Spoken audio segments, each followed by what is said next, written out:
I detest, I detest personality cults. I've raised the subject before, but I believe it's important enough and valid enough to raise again and again if necessary. Now, the concept of personality cults we often associate with totalitarian regimes. One prominent early example was Stalinism in the former Soviet Union. That was an active personality cult. But numerous other dictatorships, some well known, some not as well known, have used personality cults. Not every dictatorship, um, but many. It is something that's characteristic of totalitarian regimes. Definitely, it was fostered in Mao's China, and it can be seen in many other dictatorships. But what I want to argue in this video is that it is something that is not only found in dictatorships, it can actually be found in other walks of life as well.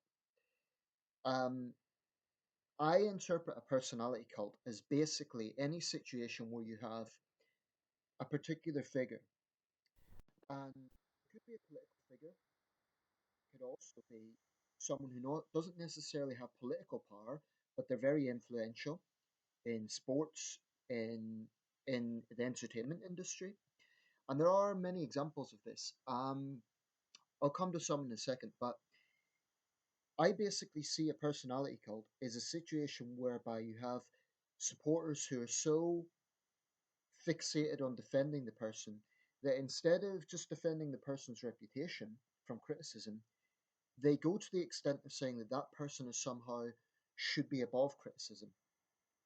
And they actually, in their blind praise, they dehumanize the person because they put them on this marble vaulting, this marble podium where they are idolized as almost perfect, as almost gods on earth. And it is a mentality I really have no time for.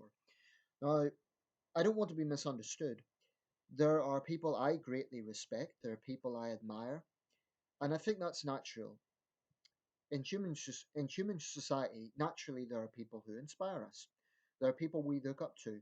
There are people who maybe it's through their courage or their humanity towards other people. Maybe it's through some great achievement that we admire them. And I think that's fine because when people are role models, it inspires other people. You know, it shows the capacity for human greatness. So I'm fine with that. But what I take issue with is this nonsense idea that any human being, no matter how admired or great they are, can be put to a position where their slate is completely whitewashed to the point where any criticism is denounced as illegitimate completely. That's a mentality I really, really have difficulty with. Mentioned dictators, it's very characteristic of dictatorship. Sometimes seen in democratic situations or even among humanitarian leaders. Nelson Mandela is an example. Now, Mandela was a great, great man, no question about it. But there is a slight tendency that when you see videos about Mandela, anyone who questions anything about his legacy at all is deemed to be pro apartheid or pro racist, which is not quite fair. I, for example, have been critical of Mandela's inconsistency on human rights because whilst he was a great leader against apartheid in South Africa, he was very cozy with some pretty vile regimes elsewhere, such as the Castros, and Gaddafi for that matter. So, in my opinion, that was one of Mandela's faults.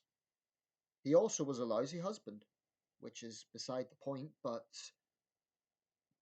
the point I'm making is no human being should be put to that podium where they are above scrutiny. Muhammad Ali is a very good example, a boxer. In the boxing community, there's this, yeah, I would call it a personality cult around Ali, especially since he died, whereby anyone detracting at all from anything other than blind praise is dismissed as a hater or as an idiot or whatever. And it irritates me because Muhammad Ali was had many faults. He had racist views on mixed relationships. He he agreed with the Ku Klux Klan on segregation. He was very far from the saint that he is made out to be. And yes, it's true that later in his life, he did do humanitarian things. He did inspire a lot of people. And in terms of boxing, he was an all-time great, no question about that. Arguably the greatest heavyweight ever. But as a person, he simply wasn't the great guy he's always made out to be. He treated Joe Frazier like shit. He treated other opponents. He popularized trash talking, which in the boxing world is frowned upon today. Ali popularized it. People conveniently forget that. Um, Among contemporary leaders, I think of Rodrigo Duterte in the Philippines. Channel 4 has just issued a report, interestingly enough, on how certain people accused of having ties with the Duterte administration are paying online trolls to harass opponents. Now, I don't know enough about Filipino politics to say what the character of opposition politicians is. But I do know what I have seen from a lot of Duterte supporters, and they do come out with comments like, "How dare you criticize our dear president?" Now that is really borderline personality cult. I have no doubt they genuinely support him, but the arrogant idea that journalists shouldn't do their job because you love your dear president, you fail to understand journalists. It's their job to scrutinize leaders.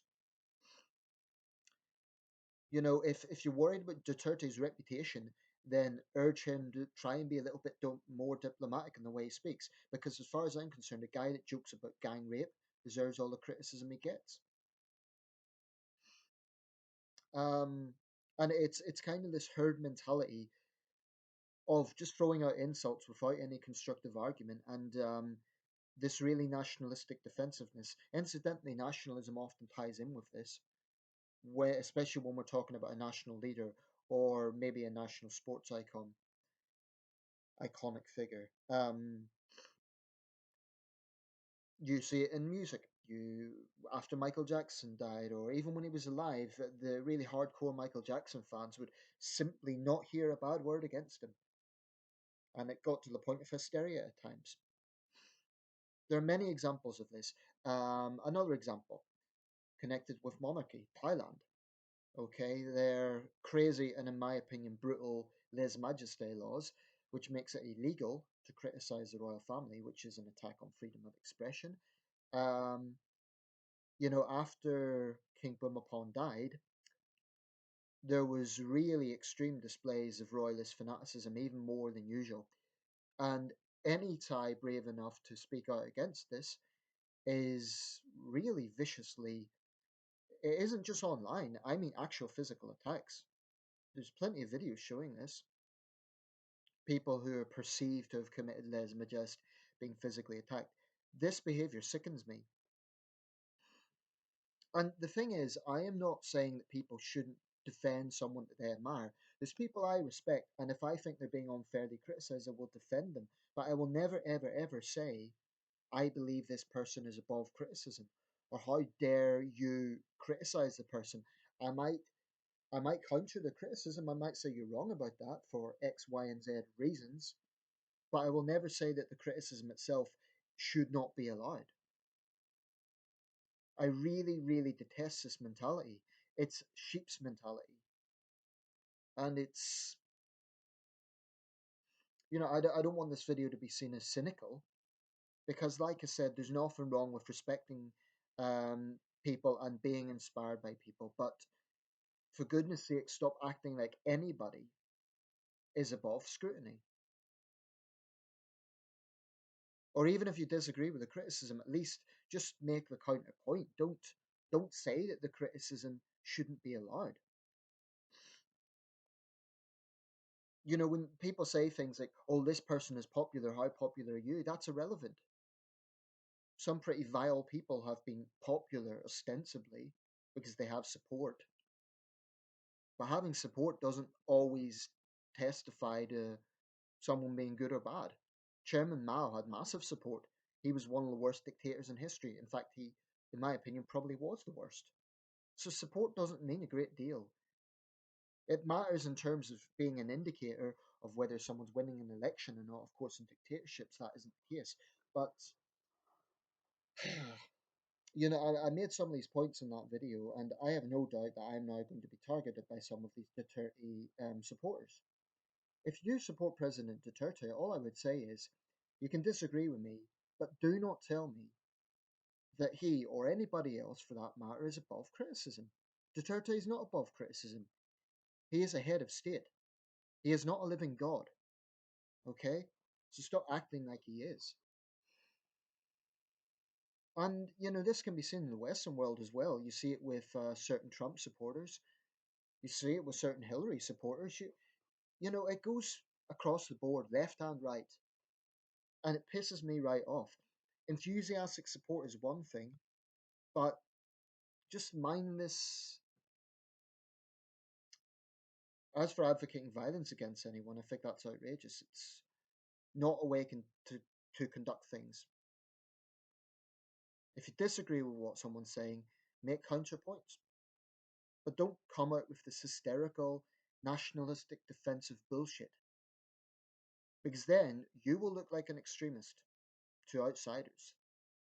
You will just look like someone who is brainwashed. And the thing is, I think a lot of the support for the people that I'm talking about really is sincere. I'm not saying that it's a case they are being forced to support. Although I think in the case of Thailand, people have little choice because it is not safe to be an open Republican in a country like Thailand. I know that from years of looking at this behaviour and personally experiencing just how sick some of these extreme royalists are in the way they go about things. So we'll leave it there. Final point, if I ever became a public figure, if I ever got into a position of prominence, would it be nice to have support? Of course it would. I'm not going to lie. It would be nice to have support. But I would never want a situation where my supporters told people that I cannot be criticised. That would actually make me quite uncomfortable. I'd say, look, I'm human, I make mistakes, I have my flaws, and that's all there is to it. So all I would say to people is if you're going to defend someone, that's fine. That's not what I'm taking issue with.